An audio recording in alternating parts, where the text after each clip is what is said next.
শালিনী ও রোহিতের জীবন থেকে নিজে থেকে সরে গেল ফুলকি। হ্যাঁ বন্ধুরা, ফুলকি সিরিয়ালে আজকের পর্বে তোমরা এরকমটাই দেখতে পাবে। পুরো গল্পটা জানতে হলে প্লিজ লাইক দিয়ে সঙ্গে থেকো।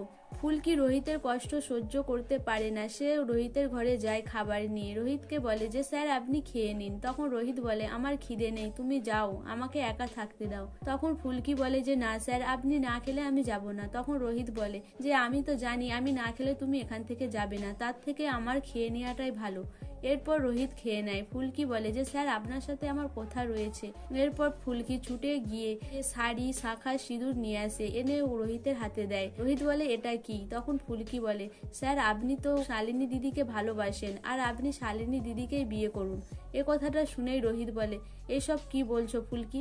ফুলকি বলে হ্যাঁ আমি ঠিকই বলছি, আমি সেদিনকার হাসপাতালের বাইরে থেকে সব কথা শুনে নিয়েছি। শালিনী দিদি তোমাকে ভালোবাসে, আর সেই জন্যই সে সুসাইড করতে গিয়েছিল, আর আমি আছি বলেই তোমরা বিয়ে করতে পারছো না, তাই আমি তোমাদের জীবন থেকে সরে যাব। তখন রোহিত বলে যে ফুলকি বেশি পাকামো করো না, তোমাকে কে বলেছে এইসব নিয়ে ভাবতে?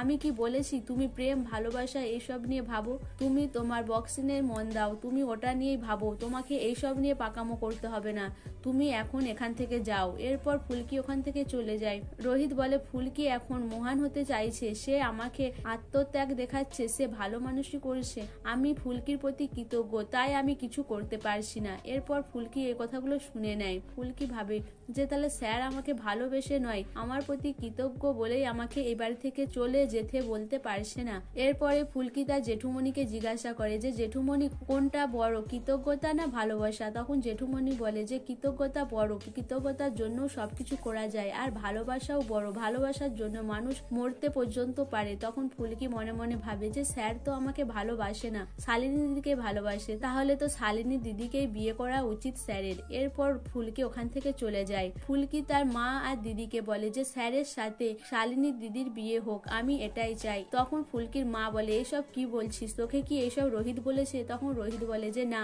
আমি এইসব কিছুই বলিনি, ফুলকি দাস নিজেই পাকামো করছে। তখন পারমিতা বলে যে ফুলকি তুই এইসব নিয়ে ভাবিস না, আমাদের বাড়িতে বড়রা রয়েছে, তারা এসব নিয়ে ভাববে, তুই এখন তোর ঘরে যা। এরপর ফুলকি ওখান থেকে চলে যায়। রোহিত বলে মা বিশ্বাস করো, আমি এইসব কিছুই বলিনি, সব কিছুই পাকামো করছে ফুলকি দাস, আমি এইসব কথা ওকে কেন বলবো? রোহিতের মা রোহিতকে জিজ্ঞাসা করে যে তুমি কি এখনো শালিনীকে ভালোবাসো, আর শালিনীকে কি বিয়ে করতে চাও? তখন রোহিত বলে এইসব নিয়ে আমি কোনো কথা এখন বলতে চাই না, আমি এখন শালিনীকে এই বাড়িতে ফিরিয়ে আনতে যাচ্ছি, কারণ শালিনীর কোথাও যাওয়ার এখন জায়গা নেই।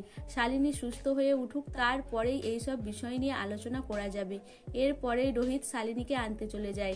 রোহিত শালিনীকে নিয়ে বাড়িতে ফিরে আসে। বাড়ির সবাই শালিনীকে বলে যে ভালো আছো এখন, তোমার এখন কি অসুবিধে হচ্ছে?